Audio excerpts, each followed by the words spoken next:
المفعول معہ، منصوبات کی پانچویں قسم مفعول معہ ہے۔ ہوا ما یذکر بعد الواوی، اور وہ ہوا ما یذکر بعد الواوی بمعنی مع، اور مفعول معہ وہ ہے جو واو بمعنی مع کے بعد ذکر کیا جائے۔ لکھ لیا؟ آگے دیکھو، لمصاحبتی معمول الفعلی، فعل کے معمول کے ساتھی ہونے کی وجہ سے۔ ہاں، مصاحب کے معنی ساتھی، فعل کے معمول کے ساتھی ہونے کی وجہ سے۔ نحو جیسا کہ، یہ لکھا ہوا آگے تمہارا، یہ جو لکھا ہوا ہے اگلا والا،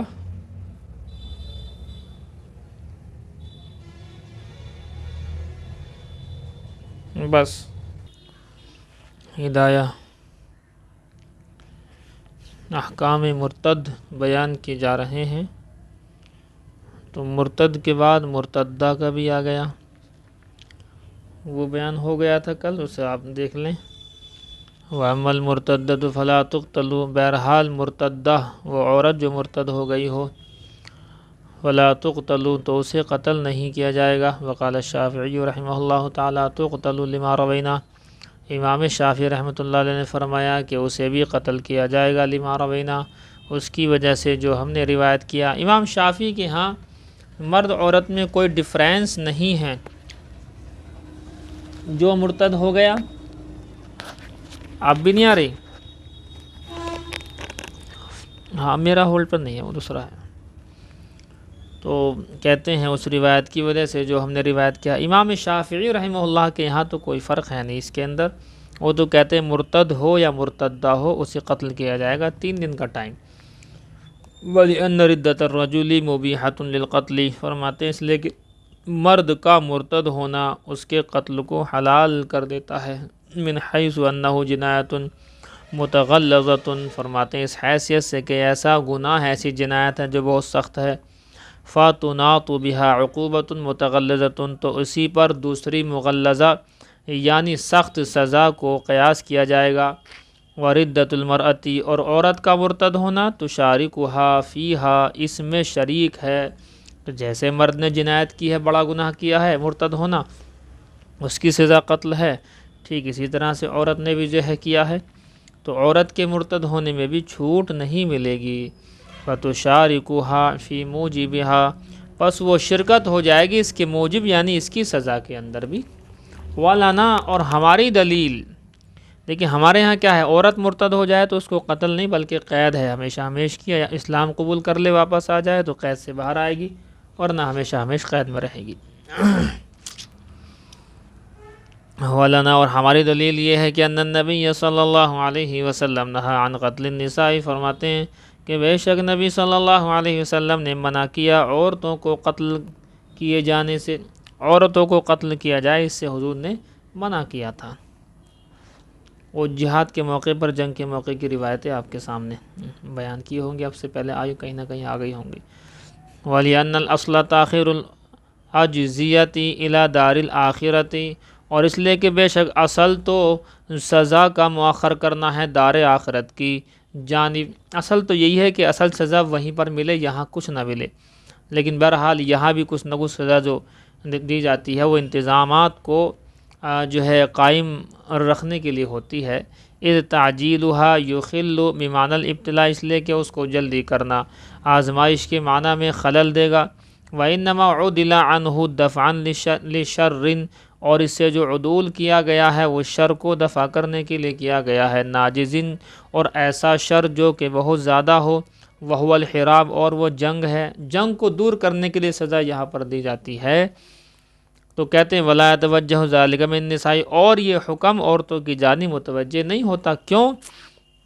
اس لیے کہ ان کے اندر صلاحیت نہیں ہے جنگ لڑنے کی، لِعَدَمِ صلاحیت الْبِنْیَةِ، فرماتے ہیں کہ ان کی صلاحیت کے نہ ہونے کی وجہ سے، بخلاف الرجال، برخلاف مردوں کے، فصارت المرتدۃ کالاصلیہ، تو مرتدہ کو اصلیہ کی طرح سے رکھا جائے گا۔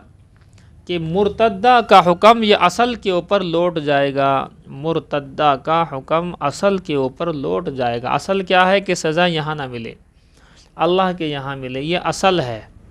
اب اصل تو یہ ہے کہ سزا آخرت میں ملے، لیکن مردوں کو یہاں اس لیے دی گئی ہے تاکہ شر کو دور کیا جائے، لیکن عورتیں اب شر دور کیوں کرتے ہیں؟ تاکہ مرد لڑتے ہیں۔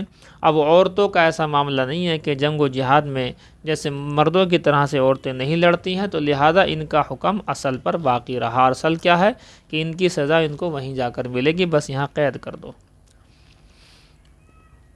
قال صاحب قدوری فرماتے ہیں ولیکن تو حبسوا، لیکن اسے قید کر دیا جائے گا حتی تسلم، یہاں تک کہ وہ اسلام قبول کر لے، لأنها امتنعت عن ایفاء حق اللہ تعالی بعد الاقرار، فرماتے ہیں اس لیے کہ اس نے منع کر دیا اللہ تعالیٰ کے حق کے، اللہ تعالیٰ کے سے کیے ہوئے وعدے کو پورا کرنے کو منع کر دیا۔ جو عورت مرتد ہو گئی گویا کہ اس نے اللہ سے جو پہلے اقرار کیا تھا کہ لا الہ الا اللہ آپ کی بندگی کریں گے، اس کا انکار کر دیا، اس لیے کہ اس نے انکار کر دیا ہے اللہ تعالیٰ کے حق کو پورا کرنے سے بعد الاقرار، اقرار کرنے کے بعد فتجبر علی ایفائہ بالحبس، تو اسے اس کے پورا کرنے پر، اللہ سے کیے ہوئے وعدے کے پورا کرنے پر زبردستی کی جائے گی، بالحبس قید کر کے، کما فی حقوق العباد، جیسا کہ حقوق العباد میں عام طور پر ایسے ہی ہوتا ہے۔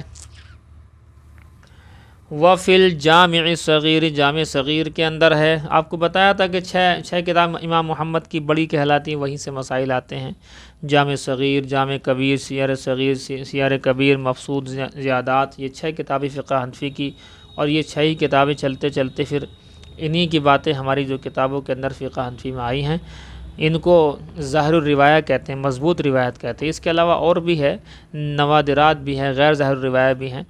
وَتُجْبَرُ الْمَرْأَةُ عَلَى الْإِسْلَامِ، اور زبردستی کی جائے گی عورت کو اسلام قبول کرنے پر، حُرَّةً كَانَتْ أَوْ أَمَةً، چاہے وہ عورت غلام ہو یا باندی ہو، یا غلام باندی ہو یا آزاد ہو۔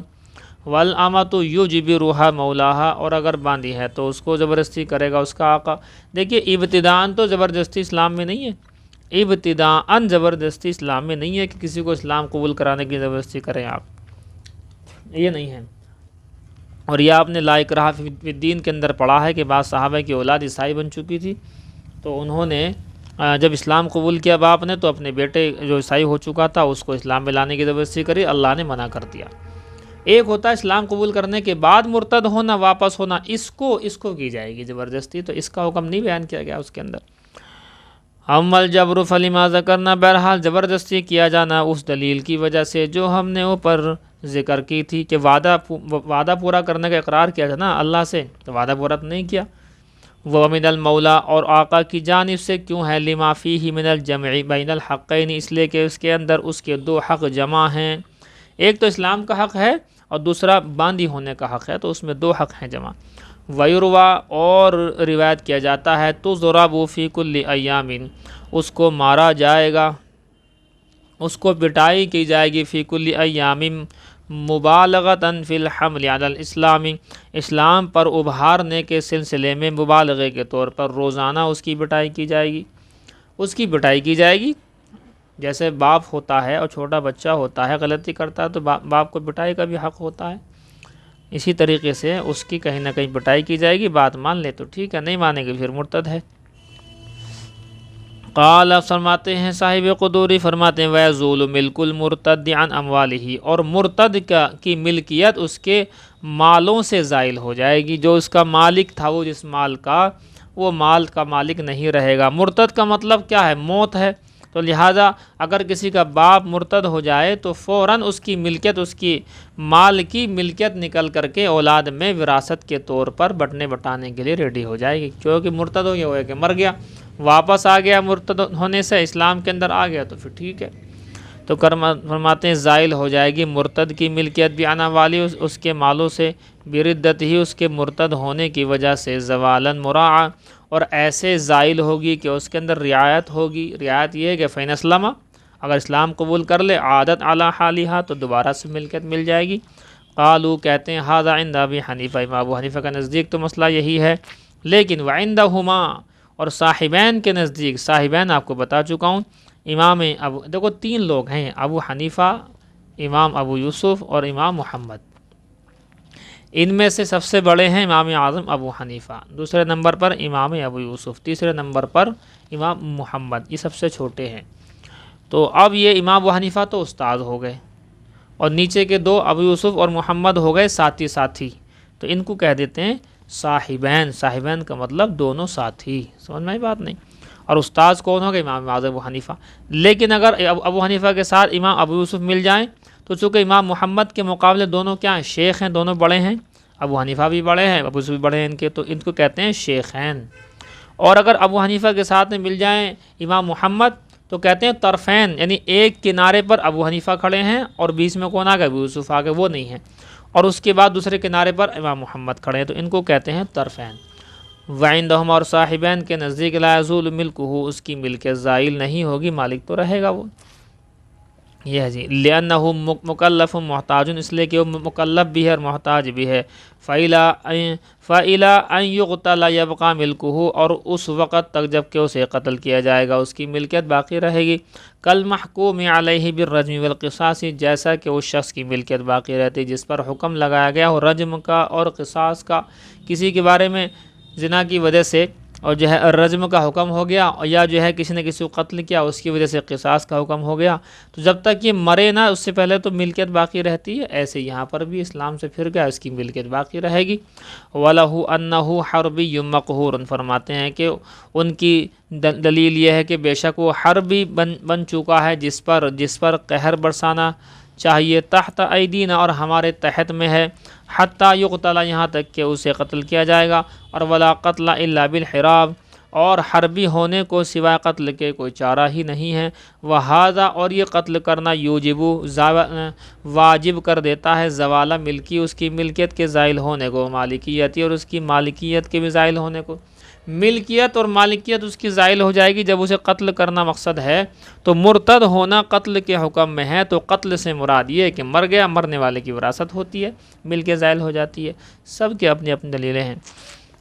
غیر انہ مدعون الاسلام، سوائے اس کے کہ بے شک اس کو بلایا گیا اسلام کی طرف، بالاجباری علیہ، اس پر زبردستی کر کے اس کو اسلام کی طرف بلایا جائے، ویرجا، اور امید کی جائے، عودہ الیہ، اس کو لوٹانے کی طرف، اسلام کی طرف اس کو لوٹانے کی۔ فتوفقنا فی امرہ، تو ہم فتوقفنا فی امرہ، تو ہم نے اس کے معاملے میں توقف کیا۔ فإن اسلم، پس اگر وہ اسلام قبول کر لے، جعل العارض، تو عارض پیش آنے والی چیز بنائی جائے گی، کان لم یکن فی حق ھذا الحکم، تو ایسا ہو گیا گویا کہ اس حکم کے حق میں وہ تھا ہی نہیں۔ جب اسلام قبول کر لیا تو گویا کہ ایسا جیسا کہ پہلے سے ہی مسلمان تھا۔ وصار، اور ایسا ہو گیا، کان، جیسے کہ لم یزل مسلمن، جیسے کہ وہ برابر مسلمان ہی رہا ہے، ولم یفعل السبب، اور اس نے کوئی سبب کیا ہی نہیں، سبب کچھ ہوا ہی نہیں۔ تو اگر وہ اسلام قبول کر لیتا ہے تو ٹھیک ہے، اس کو دوبارہ ملکیت بھی دی جائے گی، اور ویسا ہے جیسے کچھ ہوا ہی نہیں۔ اچھا جی، وہی ماتا و قتل علی ردتہ، اور اگر مر جائے یا قتل کیا جائے علی ردت، مرتد ہونے پر اگر انتقال کر جائے، اور لحق بدار الحرب، یا بھاگ کر کے دار الحرب میں کافروں سے مل جائے، وحکم بلحاقہ، تو اس کے لاحق اور اس کے لاحق ہونے کا حکم دے دیا جائے، تو استقر کفرہ، تو اس کا کفر اب ثابت ہو جائے گا۔ فیعمل السبب عملہ، پس سبب عمل کرے گا، وسبب عمل کرے گا اس کے عمل میں، وزال ملکہ، اور اس کی ملکیت کو زائل بھی کر دے گا۔ کیا مطلب؟ بھائی جب تک یہاں موجود ہے تب تک تو ہو سکتا ہے زبردستی کر رہے ہیں، اسلام قبول کر لے تو امید ہے اب اس کی ملکیت رکھو اس کی باقی، لیکن یہاں سے بھاگ گیا اور دارالحرب میں جا کر کے لاحق ہو گیا، اور پکا مطلب یہ ہے کہ کافر بھی ہو گیا، اعلان بھی کر دیا، تو اب اس کی ملکیت زائل ہو جائے گی، اب مال اس کو نہیں دیا جائے گا۔ یہ ہے جی، بس۔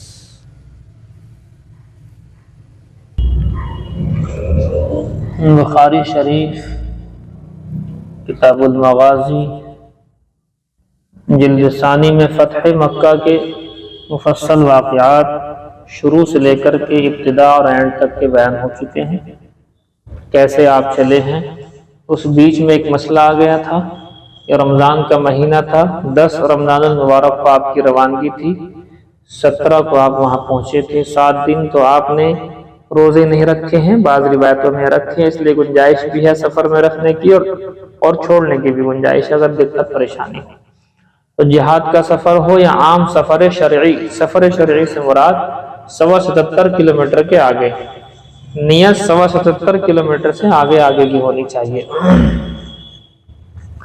تو 77 کلومیٹر سے زائد کا سفر ہو، سفر شرعی جس میں 4 رکعت والی نماز 2 ہو جاتی ہے، ظہر 2 ہو جائیں گی، عصر 2 اور عشاء 2، باقی مغرب فجر تو ایسی کی ایسی ہی رہتی ہے۔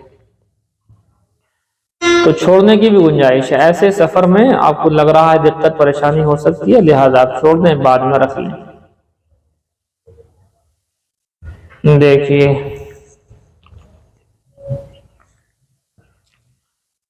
وبه قال حدثني عياش بن الوليد قال حدثنا عبد الأعلى قال حدثنا خالد عن عكرمة دون طرح پڑھ سکتے ہیں، عن ابن عباس رضی اللہ تعالی عنہما قال، فرماتے ہیں خرج رسول اللہ صلی اللہ علیہ وسلم فی رمضان الى حنین۔ یہ راوی کو وہم ہے الى حنین، یہ الى مکہ ہی ہونا چاہیے لیکن بہرحال حاشی میں لکھا ہوا ہے۔ فرماتے ہیں نکلے رسول اللہ صلی اللہ علیہ وسلم اور رمضان کے مہینے میں حنین کی جانب۔ حنین چونکہ اگلے مہینے میں ہوئی ہے جنگ، فتح مکہ کے بعد شوال کے مہینے میں ہوئی ہے، تو یہاں پر راوی کو وہم ہو گیا الى حنین الى مکہ۔ والناس مختلفون فصائم ومفطر، فرماتے ہیں لوگ مختلف ہو گئے، فصائم ومفطر، بعض ان میں سے روزے دار تھے، بعض روزہ نہیں رکھ رہے تھے۔ فلما استوى على راحلته، تو اللہ کے نبی صلی اللہ علیہ وسلم سواری پر برابر بیٹھے، دعا بإناء من لبن أو ماء، تو آپ نے منگایا دودھ کا یا پانی کا پیالہ، فوضعه على راحلته او راحلته، تو اللہ کے نبی صلی اللہ علیہ وسلم نے اس کو اپنی سواری پر رکھا۔ ثم نظر الناس، پھر لوگوں کو دیکھا، لوگوں کو دیکھا مطلب کہ آپ نے روزہ توڑا، ایک بات تو، دوسرا یہ کہ روزہ تو آپ کا تھا ہی نہیں، آپ نے اطلاع دینے کے لیے سواری پہ سب کے سامنے پانی یا دودھ پیا تاکہ معلوم ہو جائے۔ وہ واقعہ اوپر آ چکا، حضرت ام ہانی نے ایسا کیا تھا کہ بھی حضور روزے سے ہیں یا نہیں ہیں، تو انہوں نے کہا ایک کام کرو، لو حضور کو دودھ کا پیالہ دیا یا جو ہے پانی کا پیالہ اس روایت کے مطابق دیا، تو اگر وہ پی لیں تو سمجھ جانا روزہ نہیں ہے، اور نہیں پئیں تو روزہ ہے۔ تو انہوں نے کہا تھا، تو یہ ہے یہاں اس کا ظہور ہوا۔ فقال المفطرون للصوم، یہ ہے جی لفظ صوم صائم کی جمع آتی ہے، صائمون تو ہے ہی جمع، تو صوم بھی جمع ہے، جیسے سوم نہیں پڑھنا، سواد واو پیش صوب، واو زبر با، صبح میم زیر بھی۔ فرماتے ہیں کہ روزہ نہ روزہ رکھنے والے، مفطر مانے روزہ نہ رکھنے والے، روزہ نہ رکھنے والوں نے روزہ رکھنے والوں سے کہا افطروا، تم بھی روزے کو توڑو۔ وقال عبد الرزاق قال اخبرنا معمر عن ایوب عن عكرمة عن ابن عباس رضی اللہ تعالی عنہما خرج النبی صلی اللہ علیہ وسلم عام الفتح، اب آگے دیکھو عام الفتح کا لفظ ہے، روایت وہی ہے پر والی۔ فرماتے ہیں نکلے نبی صلی اللہ علیہ وسلم فتح مکہ کے سال۔ وقال حماد بن زید عن ایوب عن عكرمة عن ابن عباس عن النبي صلی اللہ علیہ وسلم وبه قال حدثنا علي بن عبد الله قال حدثنا جرير عن منصور عن مجاهد عن طاووس عن ابن عباس رضی اللہ تعالی عنہما، ابن عباس رضی اللہ تعالی عنہما سے روایت قال فرماتے ہیں سافر رسول اللہ صلی اللہ علیہ وسلم فی رمضان، کہ اللہ کے رسول صلی اللہ علیہ وسلم نے رمضان کے مہینے میں سفر کیا، فصام حتی بلغ عصفانہ، تو اللہ کے نبی صلی اللہ علیہ وسلم نے شروع میں تو روزہ رکھا یہاں تک کہ آپ عصفان نامی جگہ پر پہنچ گئے۔ ثم دعا بإناء من ماء، پھر آپ صلی اللہ علیہ وسلم نے منگایا پانی کا پیالہ منگایا، فشرب نہارا، تو دن میں لوگوں کے سامنے پیا، لیوریہ الناس، تاکہ لوگوں کو دکھا سکیں۔ فافطر حتی قدم مکہ، پھر آپ نے روزہ نہیں افطار کیا، نہیں آپ نے روزہ نہیں رکھا یہاں تک کہ آپ مدینہ، یہاں تک کہ آپ مکہ پہنچ گئے۔ قال کیا کہتے ہیں راوی کہتے ہیں وکان ابن عباس یقول، فرماتے ابن عباس رضی اللہ تعالی عنہما فرمایا کرتے تھے صام رسول اللہ صلی اللہ علیہ وسلم فی السفر وافطر، کہ اللہ کے رسول صلی اللہ علیہ وسلم نے سفر میں روزہ بھی رکھا، وافطر اور نہیں بھی رکھا، دونوں طرح جائز ہے۔ فمن شاء صام، جو چاہے کہ رکھے، ومن شاء افطر، جو چاہے نہ رکھے، دونوں طرح کی گنجائش ہے۔ اسی لیے بہرحال یہ سارا واقعہ آپ سے بیان ہو چکا ہے کہ جب آپ صلی اللہ علیہ وسلم مر الزہران کے اندر پہنچے ہیں اور جو ہے وہیں حضرت عباس بھی آ گئے تھے، ہجرت کر کے تو بچوں کو تو مدینہ بھیج دیا گیا۔ حضرت عباس حضور کے ساتھ یہیں سے لگ گئے۔ اب یہ 3 لوگ جو ہے جاسوسی کر رہے تھے کہ بھی کیا منظر ہے، کیا معاملہ ہے۔ ان میں سے ابو سفیان بن حرب ہیں حضور کے سسر، ایک حکیم بن حزام ہیں حضرت خدیجہ کے بھتیجے ہیں، اور ایک بدیل بن ورقہ ہیں۔ یہ جو ہیں 3 لوگ ابھی چونکہ ایمان نہیں قبول کیے تھے، ابو سفیان، حکیم بن حزام اور بدیل بن ورقہ، یہ تینوں کے تینوں دیکھا، انہیں معلوم نہیں ہو رہا کیا چل رہا ہے۔ 10,000 کا لشکر مکے کے ارد گرد میں پہنچ چکا ہے، ان کو نہیں معلوم ہو رہا اب انہیں احساس ہوا کہ کچھ تو ہے گڑبڑ، جا کر کے چلنا چاہیے، دیکھنا چاہیے کہ کیا چل رہا ہے۔ بھائی تو یہ مر الزہران کے قریب پہنچے جہاں لشکر پڑا ہوا تھا، 10,000 چولہے وغیرہ وہاں جل رہے تھے۔ تو یہ بڑے حیران ہوئے کہ اتنے سارے آدمی بھی کون ہیں؟ تو ان میں سے ایک نے کہا، ابو سفیان کہنے لگے کہ یہ تو ایسا لگ رہا ہے جیسے کہ عرفہ کے میدان میں آگے لگتی ہے، یعنی عرفہ کے میدان میں حاجی لوگ بہت سارے اکٹھے ہوتے ہیں تو وہاں تو آگے جلتی ہیں بہت زیادہ آدمی، بہت زیادہ، لیکن ہے کون یہ؟ تو ان کے ساتھ جو بدیل بن ورقہ ہیں، بعد میں ایمان قبول کیا غالباً انہوں نے، تو انہوں نے کہا کہ بنو عمرو یعنی بنو خزاعہ کی آگ ہے، جس کو بنو بکر نے مارا ہے بنو خزاعہ کو، یہ اس کی آگ لگ رہی ہے، ہمارے پر حملہ کرنا آئے ہیں۔ ابو سفیان نے کہا میرا اندازہ یہ ہے کہ بنو عمر کے لوگ تو اتنے ہے ہی نہیں، نہ اتنا لشکر ہے ان کا 10,000 کا، تو یہ تو ہے نہیں، یہ وہ تو بہت تھوڑے سے، یہ تو بہت زیادہ ہیں۔ بہرحال اس طریقے سے ان کے ابو سفیان اور حکیم بن حزام، بدیل بن ورقہ، تینوں کی تینوں کو جو ہے بات چل رہی تھی۔ حضور صلی اللہ علیہ وسلم کے جاسوس نے انہیں پکڑا اور پکڑ کر کے جو ہے راستے میں لے کر کے آ رہے تو حضرت عباس مل گئے۔ عباس نے کہا اچھا ابو سفیان ہے؟ تو ابو سفیان کو بیٹھ کر کے بتایا کہ میں تمہیں بتاتا ہوں یہ کون ہے، یہ محمد الرسول اللہ ہیں صلی اللہ علیہ وسلم جو آ گئے ہیں۔ اب مسئلہ کھیل ختم ہو گیا تمہارا، ابو سفیان ایمان قبول کر لو۔ بہرحال ابو سفیان کے لیے امان دی حضرت عباس نے، اور حضور کے پاس لائے اور کہا یا رسول اللہ یہ میں لے کر کے آیا ہوں۔ تو بہرحال رات کو آرام ہی کیا، انہوں نے کچھ باتیں پوچھی کہ آپ، اور انہیں معلوم ہو گیا کہ حضور صلی اللہ علیہ وسلم بڑے جو ہے اچھے شخص ہیں۔ تو کہتے ہیں انہوں نے ایمان جو ہے ابھی قبول نہیں کیا، رات بھر ابھی رکے رہے اور صبح میں ایمان قبول کیا ہے۔ تو بہرحال صبح میں آ کر کے پھر حضرت عباس نے کہا کہ جی تھوڑا سا فخر والے ہیں، کیونکہ بادشاہ ہیں قوم کے، تو فخر وغیرہ ان کو جو ہے مطلب چاہتے ہیں یہ تھوڑا سا ہماری عزت اور اکرام ہو۔ حضور نے کہا ٹھیک ہے تمہاری عزت اکرام کی جائے گی۔ ابو سفیان کے گھر میں جو داخل ہو گیا اس کو امان دے دی۔ ابو سفیان نے فوراً کہا کہ حضرت میرے گھر تو بہت چھوٹا، کتنے آ جائیں گے، اور زیادہ کو ہونی چاہیے امان۔ حضور نے فرمایا جو کعبے میں پہنچ گیا اس کو بھی امان، کہ وہ بھی جگہ بہت چھوٹی ہے، اس میں کتنے آ جائیں گے۔ حضور نے فرمایا ایک کام کرو تمہیں اور خوش کرتا ہوں، اور تم جو ہے جو اپنے گھر کی کنڈی لگا لے گا اندر اس کو بھی امان ہے۔ تب یہ کہنے لگے ہاں اس میں بہت مطلب یہ ہے کہ وہ وسعت بہت زیادہ ہے اس کے اندر۔ اس طریقے سے صبح میں آ کر کے انہوں نے اسلام قبول کیا۔ حالانکہ حضور نے کہا کہ ابو سفیان کیا ابھی وقت نہیں آیا اس بات کا کہ تم اللہ کو معبود مان لو، اللہ کو معبود، تو وقت نہیں آیا، تمہیں معلوم نہیں ہو رہا کہ اللہ نے کتنا بڑا مقام دے دیا، ہم لوگوں کہاں سے کہاں تک آ گئے، تم لوگ ہار گئے۔ یہ ہے جی باب نبی صلی اللہ علیہ وسلم اور والفتح، فرماتے ہیں یہ باب اس بارے میں کہ جہاں اللہ کے نبی صلی اللہ علیہ وسلم نے جھنڈے کو گاڑا تھا فتح کے دن۔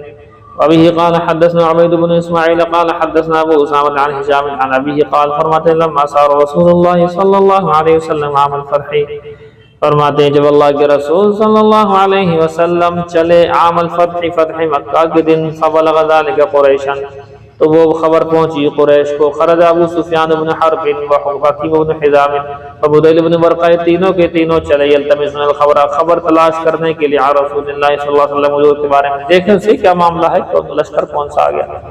فاقبلوا یسیرون، یہ چل رہے تھے، حتی اتوا مر الظہران، یہاں تک کہ چلتے چلتے مر الظہران تک پہنچ گئے۔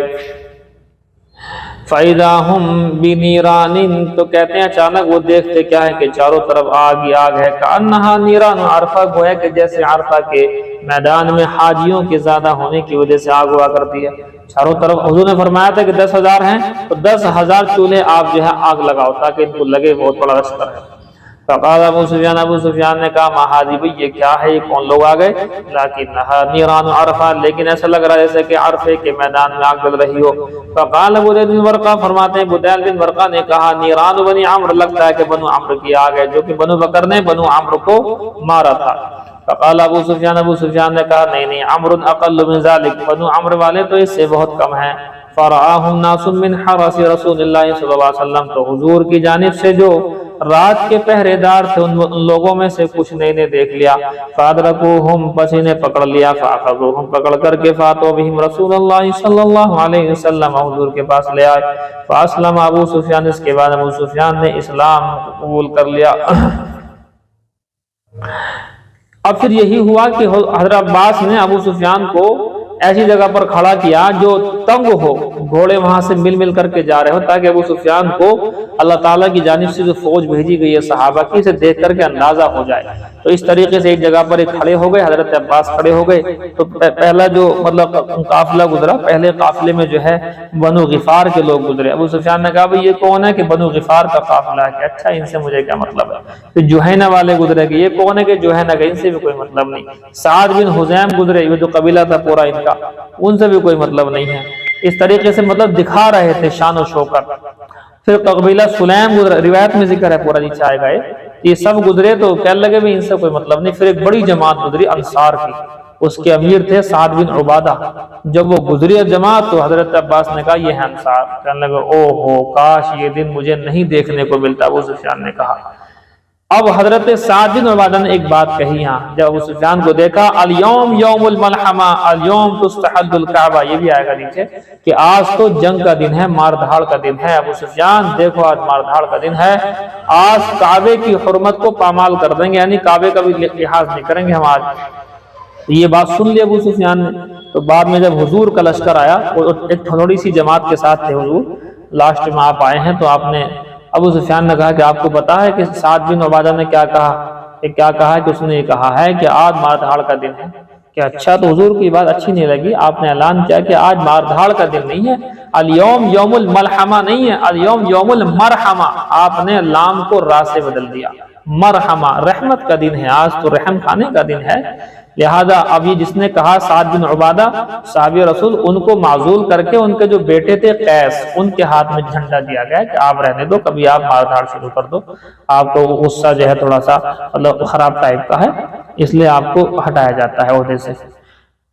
کہتے ہیں فلما سارا قال العباس، یہ فرماتے ہیں کہ جب چلے تو حضرت عباس نے کہا، حضرت عباس سے حضور نے فرمایا احبس ابا سفیان عندہ، آ گیا۔ اچھا، یہ والا واقعہ شروع ہو گیا۔ ہاں، فرماتے ہیں حضرت عباس سے حضور نے فرمایا احبس ابا سفیان، کہ ابو سفیان کو ذرا منظر دکھاؤ، روک کر، عند حطم الخیل، لشکروں کے لشکر کے پاس روک کر کے، گھوڑوں کی تنگ جگہ کے پاس لے جا کر کے لشکر دکھاؤ، حتی ينظر الى المسلمین، تاکہ یہ دیکھ لیں مسلمانوں کی شان و شوکت۔ فحبسہ العباس، حضرت عباس نے انہیں روک کر کے رکھا۔ فجعلت القبائل تمر مع النبی صلی اللہ علیہ وسلم، تمر کتیبۃ کتیبۃ علی ابی سفیان، تو قبائل جو تھے وہ گزر رہے تھے نبی صلی اللہ علیہ وسلم کے سامنے سے، ٹکڑے ٹکڑے ہو کر، یعنی ایک ایک جماعت ہو کر ابو سفیان کے سامنے سے۔ فمرت کتیبۃ، ایک قافلہ گزرا، فقال یا عباس من ھذی، حضرت ابو سفیان نے کہا عباس یہ کون ہے؟ قال ھذہ غفار کے، قبیلہ غفار کے لوگ ہیں۔ قال ما لی ولی غفار، فرماتے ہیں پھر مجھے کیا غفار سے کوئی مطلب نہیں۔ ثم مرت جوہینہ، پھر قبیلہ جوہینہ کے لوگ گزرے، فقال مثل قال، تو پھر وہ اس کے بعد ان کے بارے میں بھی ایسا ہی کہا۔ ثم مرت سعد بن حزیم، پھر قبیلہ سعد بن حزیم کے لوگ گزرے، فقال مثل ذلك، تو ان سے بھی اسی طریقے سے کہا۔ ومر سلیم، اور سلیم والے گزرے تو فقال مثل قال ذلك، اسی طریقے سے کہا۔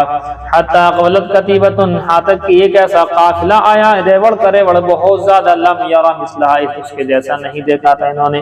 قال من ھذہ، کہا کہ یہ لوگ کون ہیں؟ قال ھؤلاء الانصار، کہ یہی تو انصار ہیں، یہ ہیں مدینہ والے انصار۔ علیہم سعد بن عبادہ معہ رایا، فرماتے ہیں ان کے ساتھ ان کے امیر سعد بن عبادہ تھے اور ان کے ہاتھ میں جھنڈا تھا۔ فقال سعد بن عبادہ، سعد بن عبادہ نے اعلان کر کے وہ بات کہہ دی، یا ابا سفیان، اے ابو سفیان سن، الیوم یوم المرحمہ، آج تو مار دھاڑ کا کاٹنے کا دن ہے تمہیں، الیوم تستحل الکعبہ، آج تو کعبے کو حلال کرنے کا، یعنی اس کو ہم خیال نہیں کریں گے۔ فقال ابو سفیان نے کہا یا عباس حبذا یوم الزمار، کاش یہ دن مجھے نہ دیکھنے کو ملتا۔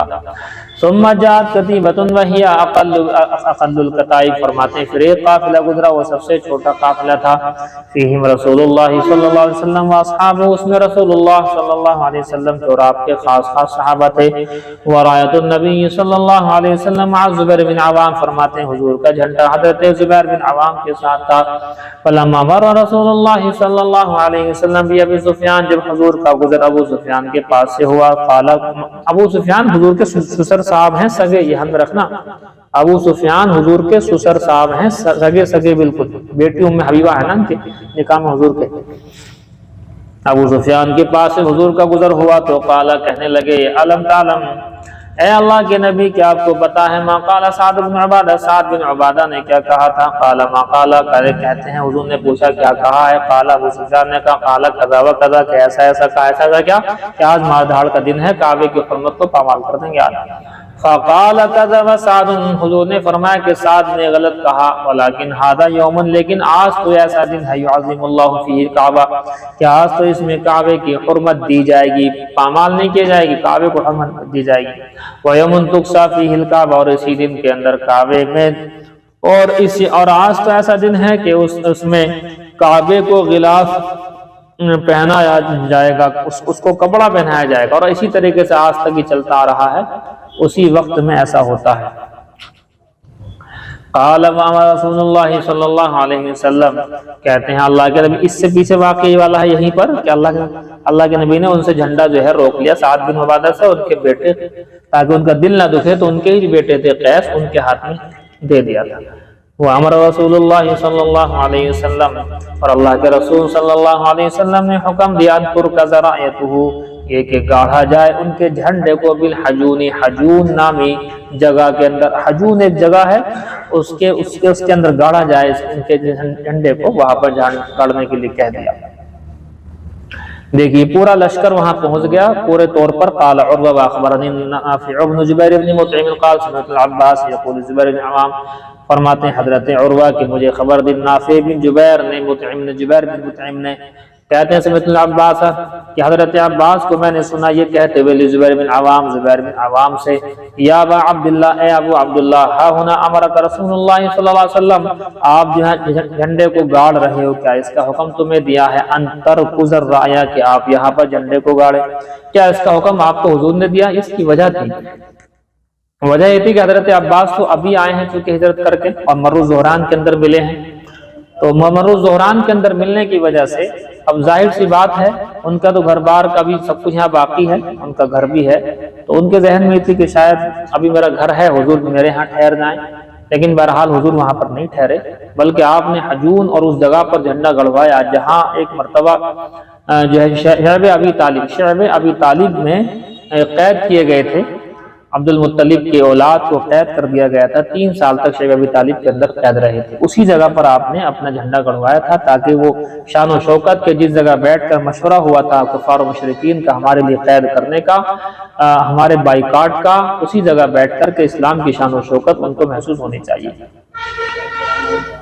قال امر رسول اللہ صلی اللہ علیہ وسلم یومئذ خالد بن الولید ان يدخل من اعلی مکہ، فرماتے ہیں اللہ کے رسول صلی اللہ علیہ وسلم نے حکم دیا اس دن خالد بن ولید کو یہ کہ داخل ہو جائے من اعلی مکہ، مکے کے اونچے والے علاقے سے، من قدا نیچے کی طرف، ودخل النبی صلی اللہ علیہ وسلم من قدا، فرماتے ہیں اللہ کے نبی صلی اللہ علیہ وسلم نیچے والے حصے سے داخل ہوئے، فقتل من خیل خالد یومئذ رجلان، پر شہید کر دیے گئے خالد کے لشکر میں سے اس دن 2 صحابی شہید ہوئے ہیں، باقی 10-12 جو ہے کفار مشرکین کی جھڑپ ہوئی تھی تو وہ جو ہے مارے گئے تھے۔ تو حبیش بن اشعر ایک تو یہ صحابی شہید ہوئے ہیں، وقرز بن جابر فہری ایک یہ صحابی شہید ہوئے ہیں، اس جنگ میں بس یہ دو ہی صحابی کی شہادت ہوئی۔ کتابوں میں لکھا ہے کہ دونوں کے دونوں حبیش اور قرز بن جابر یہ لشکر سے الگ ہو گئے تھوڑی دیر کے لیے، کوئی وجہ ہوگی، فارغ ہونے کس طرح گئے ہوں گے، بہرحال لشکر سے جدا ہوتے ہی ان کو لوگوں نے پکڑا اور ان کو شہید کیا۔ وبه قال حدثنا ابو الوليد قال حدثنا شعبة عن معاوية بن القراء قال سمعت عبد الله بن مغفل، عبد الله بن مغفل فرماتے ہیں یقول، اذ رأيت رسول اللہ صلی اللہ علیہ وسلم یوم فتح مکہ علی ناقتہ، کہ اللہ کے رسول صلی اللہ علیہ وسلم کو میں نے دیکھا فتح مکہ کے دن علی ناقتہ، اپنی اونٹنی پر ہے، وہو یقرأ سورۃ الفتح، اور آپ سورہ فتح کی تلاوت فرما رہے ہیں، یرجع، اور اس آواز کو گھما رہے ہیں، مطلب ایک جیسے کہ مستی کی کیفیت ہوتی ہے، آدمی کلام پاک جھوم جھوم کر کے پڑھتا ہے، اس کیفیت میں وقال، فرماتے ہیں لولا، حضرت عبد بن مغفل کہتے ہیں کہ لولا ان یستمع الناس حولی، اگر یہ لوگ مجھے خطرہ نہ ہوتا کہ میرا ایسا پڑھنے سے لوگ میرے پاس اکٹھا ہو جائیں گے، لرجعت کما رجعت، میں بھی تمہیں حضور کی طرح سے جھوم کر کے اللہ کا قرآن سورہ فتح پڑھ کر کے دکھا دیتا۔ سمجھ میں آئی جی بات؟ دیکھیے اللہ کے نبی صلی اللہ علیہ وسلم جب مکے سے ہجرت کر کے مدینہ پہنچے ہیں تو مکے میں حضور کا گھر بھی تھا، باقی سب تھا گھر بار، اور بھی جو ساتھی گئے ہیں ان کے بھی گھر بار تھے۔ تو اس وقت میں حضرت عقیل، انہوں نے ایمان قبول نہیں کیا تھا، حضرت علی کے بھائی ہے، حضرت ابو طالب کے بیٹے، حضرت علی کے بھائی، تو عقیل وہیں پر تھے، حضرت عقیل، حضرت جعفر بھی نہیں تھے، حضرت علی بھی ان کے ساتھ آ گئے تھے، لیکن حضرت عقیل وہیں پر تھے، ابھی اسلام نہیں قبول کیا تھا۔ تو حضرت عقیل نے اس وقت تو ایمان قبول نہیں کیا تھا، تو حضور کے گھر پر انہوں نے جو ہے لے لیا تھا، وہ جب حضور وہاں آ گئے تو قبضہ کر لیا، اور حضور کے گھر پر قبضہ کر کے اسے بیچ دیا تھا، اس لیے حضور کا تو کوئی گھر وہاں اب تھا ہی نہیں، اور حضور کی چاہت بھی نہیں تھی کہ جن صحابہ کا گھر تھا پہلے مکہ موجود تھا، اب مکہ پر ہم لوگ یہاں پر فتح مکہ ہو گیا ہے، تو حضور کی چاہت بھی نہیں تھی کہ اب اس طرح سے ہم ان گھروں کو واپس لے لیں، تو حضور کی چاہت بھی، بعد میں کہا بھی کہ یا رسول اللہ ہمارے گھر یہاں سے ہم وہ لینا چاہتے ہیں کہ نہیں، بس رہنے دیں، اس میں کوئی دقت، جنت میں لینا گھر اپنا، بس یہ کہہ دیا حضور نے۔ دیکھیں اسی کا ذکر ابھی، قال حدثنا سلیمان بن عبد الرحمن قال حدثنا سعدان بن یحییٰ قال حدثني محمد بن ابی حفص عن الزہری عن علی بن حسین عن عمرو بن عثمان عن اسامہ بن زید انہ قال زمن الفتح، فرماتے ہیں کہ بے شک اسامہ بن زید سے روایت ہے کہ بے شک انہوں نے کہا فتح کے زمانے میں، غزوہ فتح مکہ، یا رسول اللہ، اے اللہ کے رسول، این تنزل غدا، کہ آپ کل کہاں اتریں گے؟ ذہن میں تھا آپ کا گھر بھی تو یہی تھا نا، تو ہو سکتا ہے کل آپ اپنے گھر جو آپ کا مکہ میں گھر تھا وہاں اترے، تو حضور نے بتایا، قال نبی صلی اللہ علیہ وسلم، حضور نے فرمایا، وَهَلْ تَرَكَ لَنَا عَقِيلٌ مِّن مَنزِلٍ، کیا عقیل نے ہمارے لیے کوئی گھر چھوڑا تھا کیا؟ یعنی عقیل نے اس کے اوپر قبضہ کر کے اسے بیچ دیا تھا، تو لہذا اب وہ حساب نہیں تھا وہ والا۔ سمجھ میں آئی جی بات؟ کافی ہے سبق؟ ہاں جی سبق کافی ہے اور لینے؟ چلو یہاں سے بعد میں پڑھا دیں گے، کل پڑھائیں گے، سوم والوں کو بھیج دو، جی سوم والوں کا ہوگا بس۔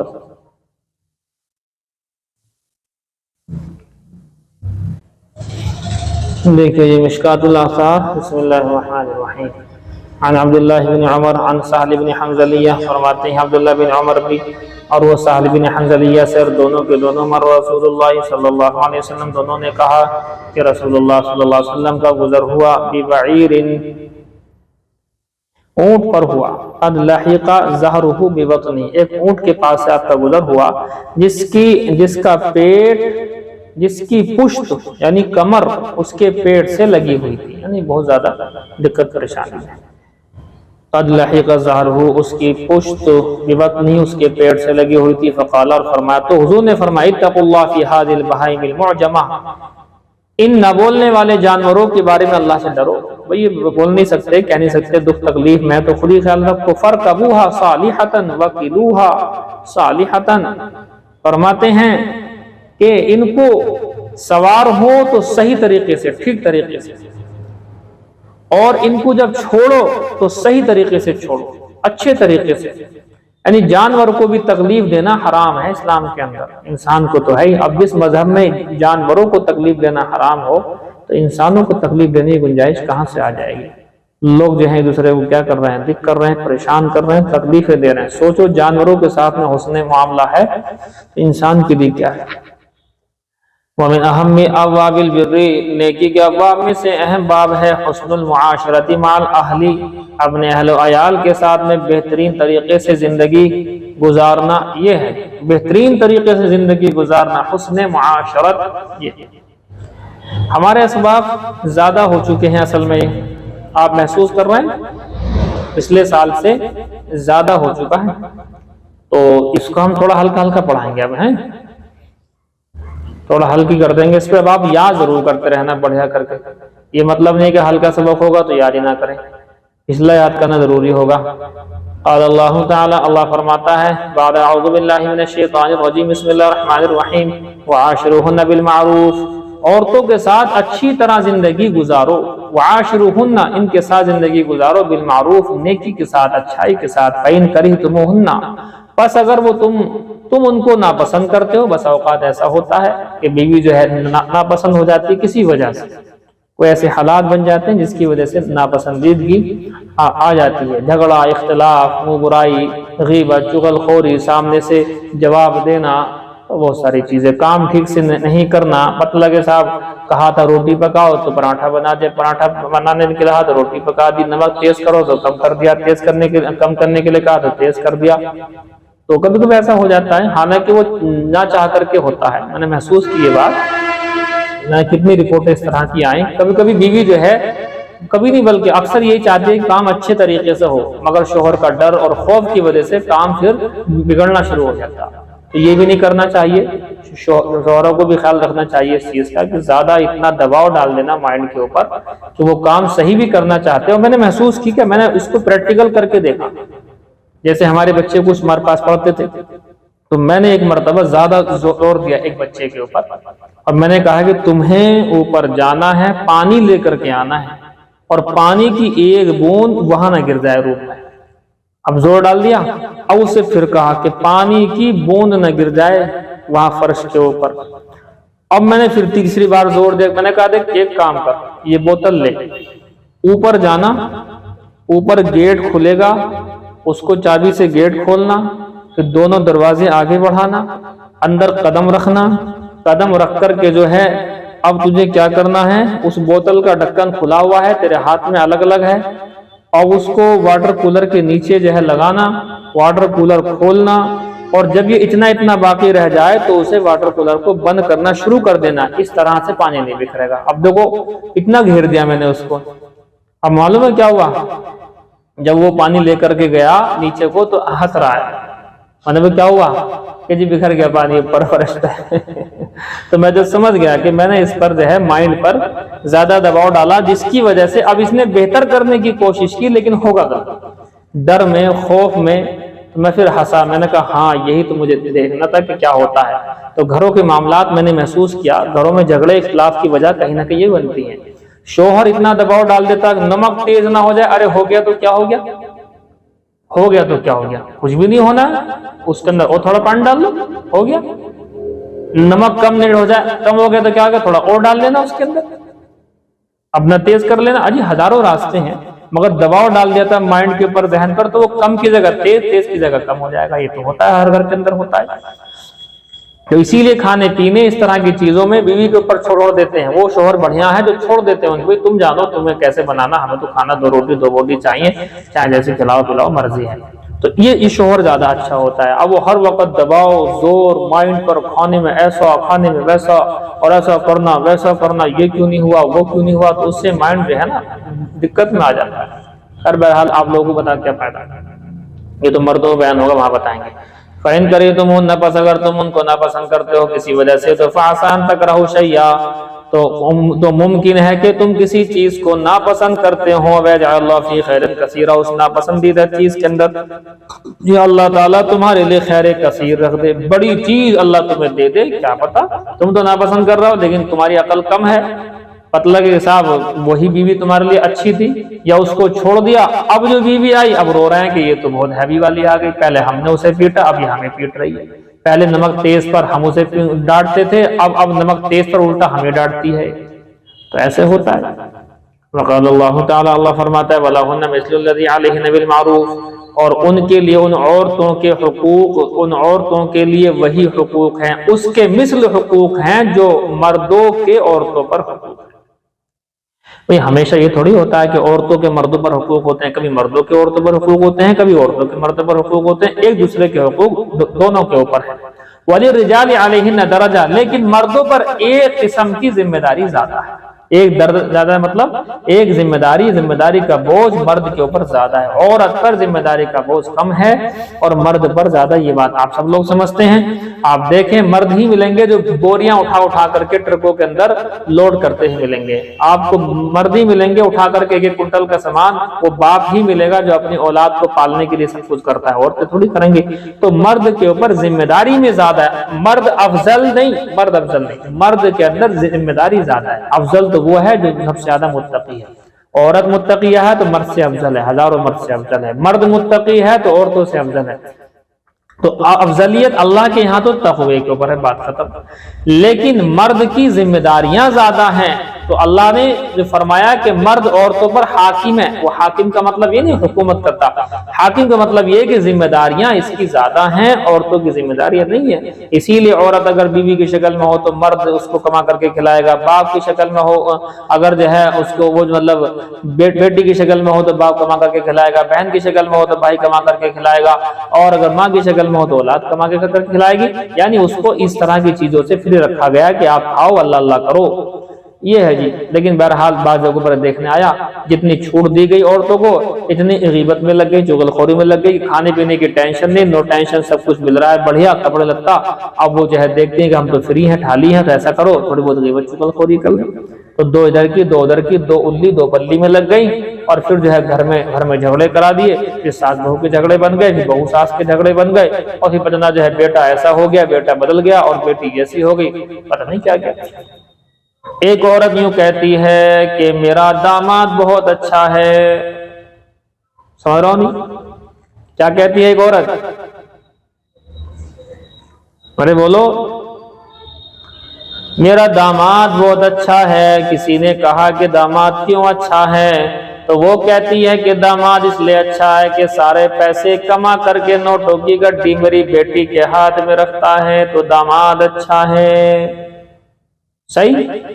اس سے پوچھا بیٹے کا کیا حال ہے؟ کہتا ہے کہ تو کہتی ہے کہ بیٹا میرا سب سے زیادہ برا ہے۔ کسی نے پوچھا بیٹا کیوں برا ہے؟ تو کہتی ہے بیٹا اس لیے برا ہے کہ سارے کے سارے پیسے کما کر اپنی بیوی کے ہاتھ میں رکھتا ہے۔ اب کوئی بتائے، عمل تو دونوں ایک ہی کر رہے ہیں نا، عمل دونوں کا ایک ہی ہے، وہ بھی تو اپنی بیوی کے ہاتھ میں رکھ رہا ہے، وہ بھی اپنی بیوی کے ہاتھ میں رکھ رہا ہے، لیکن یہ عمل کرنے سے داماد اچھا ہے، اور یہی عمل کرتا ہے بیٹا تو بیٹا برا ہے۔ عورت ایک ہی ہے، ایک بیٹی ہے اس کی، اسے داماد ملا، ادھر بیٹا اسے بہو ملی، لیکن بیٹے کو خراب بتاتی ہے اس لیے کہ وہ سارا پیسہ اپنی بہو کے ہاتھ میں رکھتا ہے، اور داماد کو اچھا بتاتی ہے اس لیے کہ سارا پیسہ کس کے ہاتھ میں رکھتا ہے؟ اپنے، یعنی جو کہ اس کی خود کی بیٹی ہے نا، وہ اس کے ہاتھ پہ رکھتا ہے۔ سمجھ میں آگئی بات تمہیں؟ یہ ہے جھگڑا اختلاف۔ اب بتاؤ اس جھگڑے کو تم کیسے حل کرو گے کہ اماں کام تو دونوں ایک ہی کر رہے ہیں، تمہارا داماد بھی اپنی بہو کے ہاتھ میں رکھ رہا ہے، تمہارا بیٹا بھی اپنی بہو کے ہاتھ میں رکھ رہا ہے کہ نہیں داماد یہ اچھا ہے اس لیے کہ بہو کے ہاتھ میں، میری بیٹی کے ہاتھ میں رکھتا ہے، اور یہ برا ہے اس لیے کہ اپنی بہو کے۔ عمل ایک ہی ہے لیکن عورت کی تھنکنگ دیکھو، سوچ دیکھو، اماں کی سوچ دیکھو کہ ایک کو برا کہے گی ایک کو اچھا کہے گی، عمل دونوں ایک ہی کر رہے ہیں۔ اب پتہ نہیں تمہاری سمجھ میں آئے گا نہیں ہے، یہ بات زندگی لگ جائے گی، اس جھگڑے کو تم ختم نہیں کر پاؤ گے۔ یہ ہے جی،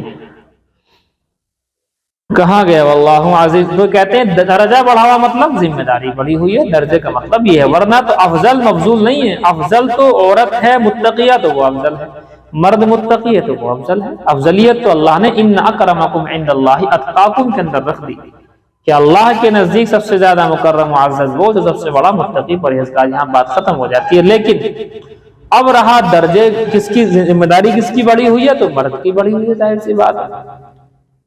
یہ ہے عن ابی ہریرہ قال قال رسول اللہ صلی اللہ علیہ وسلم، بس اسے بعد نہیں پڑھائیں گے، اب ہلکا لے کے چلنا سبق اپنا، ٹھیک ہے؟ جائیے، آپ کا جو ہے انجمن آپ کا انتظار کر رہی ہے، آپ نکلیں، انجمن پارٹیسپیٹ کریں۔ کچھ بیانات وغیرہ بھی یاد کر لی نہیں آپ لوگوں نے؟ کم سے کم 90 بیان یاد ہونے چاہیے آپ کے، 90 کم سے کم 90 بیان آپ یاد کر لو، ہر موضوع پر اس کے اندر سارے کے سارے بیانات آپ کے آ سکتے ہیں۔ قاری طیب صاحب رحمۃ اللہ علیہ دارالعلوم کے محتمم، 90 بیان لگ بھگ ان کے بغیر دیکھے یاد ہیں۔ اس کے بعد دیکھو آپ کیسا بیان ہوتا دھواں دھار آپ کا۔ تو رٹو، 90 کہوں گا تو کم سے کم 50 تو رٹ ہی لوگے، 50 نہیں 25 رٹ لوگے، کام پھر بھی چلے گا انشاءاللہ۔ چلیے جائیے باپ فی امان اللہ، اسباق سب کے ہو گئے ہیں، جائیے۔